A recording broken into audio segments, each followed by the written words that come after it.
Hello and welcome back. This is video number 2, and in this specific video we're going to show you a bird's eye view of how Facebook retargeting works.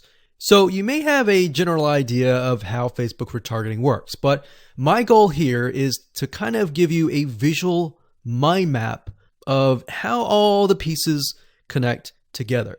Because if I jump in and start showing you to do this, to do that, and I don't explain what things are and why things are important, I know that you will get confused, and I don't want to overwhelm you, so that's the goal here.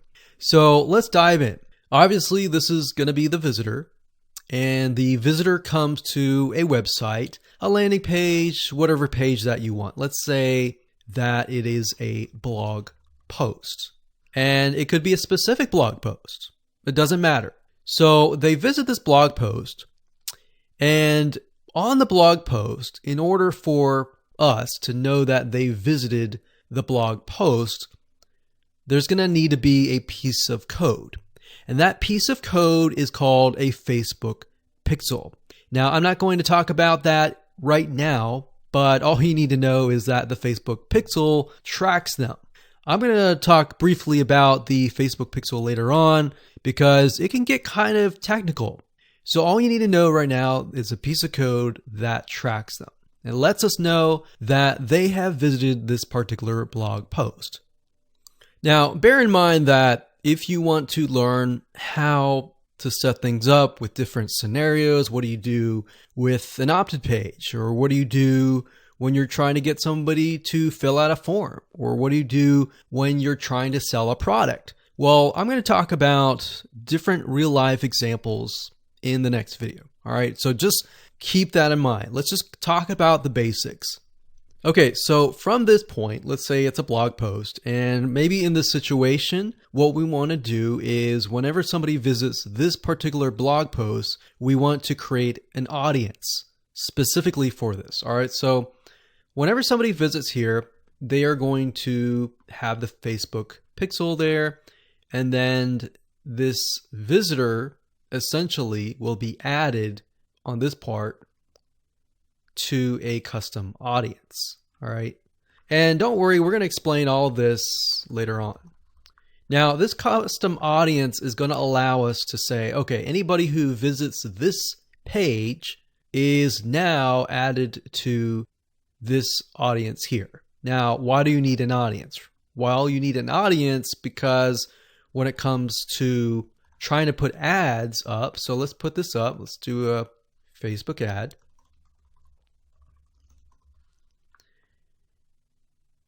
We have to find a way to show this ad to this audience. So obviously from the custom audience here in the Facebook ad here, directionally, we are going to show the Facebook ad to anyone who visited this blog post. So this is a very, very basic Facebook retargeting.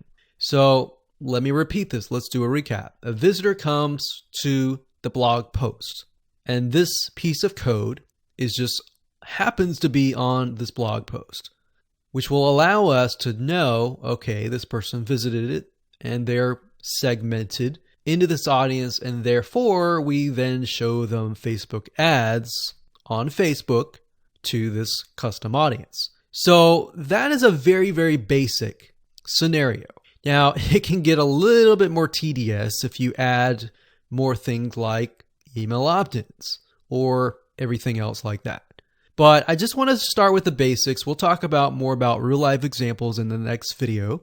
Now, what you will need to learn is the Facebook pixel, how to use it, how to set up different things like triggers, different ways to work with variables.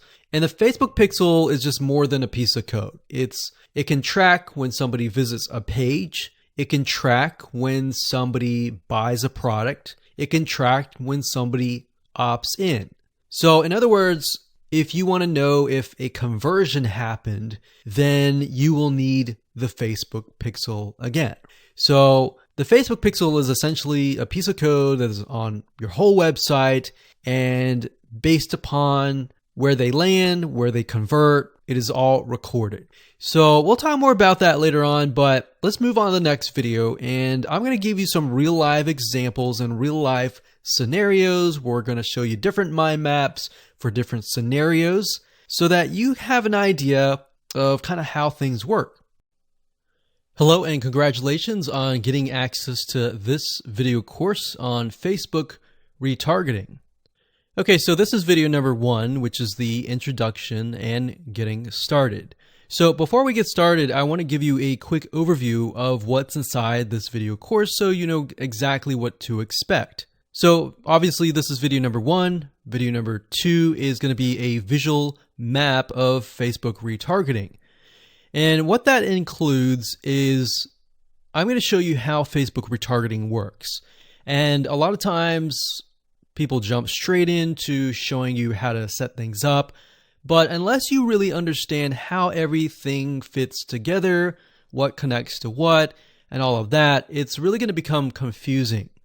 Because if you set things up like an email opt-in retargeting campaign or a blog post campaign or a purchase retargeting campaign, every one of those is different. So once I show you the basics via a visual map, that's when we show you some real life examples in video number 3. Of course, in video number 4, I'm going to talk about the Facebook pixel, what it is, why it's important, and how it's used.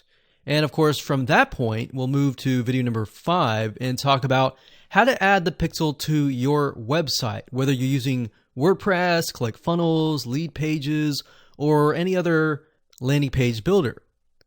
Video number 6 will talk about pixel variables and settings, otherwise known as standard events, such as how do you tell Facebook that somebody has landed on your page, somebody has converted into a lead, somebody has added the product to their shopping cart.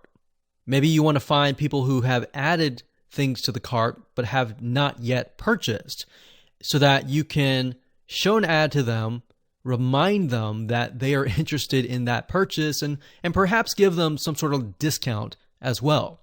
Video number 7, we're going to talk about custom audiences, which are essentially lists or segments of people that you have targeted. And when you create your Facebook ad, you can then target that specific custom audience and show that specific ad to that audience. And then, of course, in video number 8, we'll have some practical application and show you how to create these custom audiences.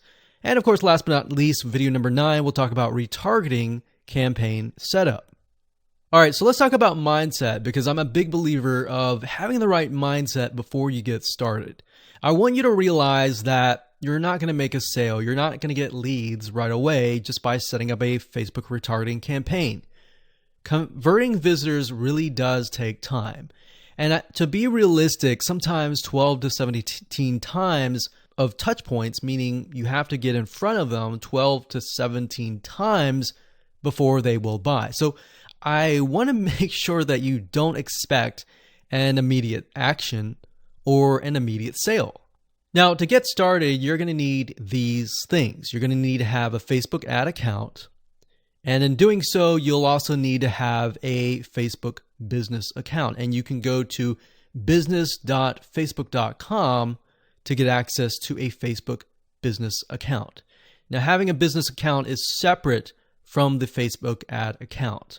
You'll obviously need money for ads, realistically at least $500 or more. This is not free by any means, but it's a great way to test things and find results right away. You'll also need to have an idea of how you are selling your product or service in terms of your website, in terms of your funnel landing page setup, meaning how many pages do you have in your funnel? Do you have 3? Do you have 4? Do you have 5? How many? So you want to have an idea of that before you get started, because it'll start to make sense once I show you around. And of course, you'll need to have some sort of mind map or flowchart software. And the reason for that is it will help you be able to map things out, map your own plan of attack out, so that you will be able to successfully implement everything that we're teaching you.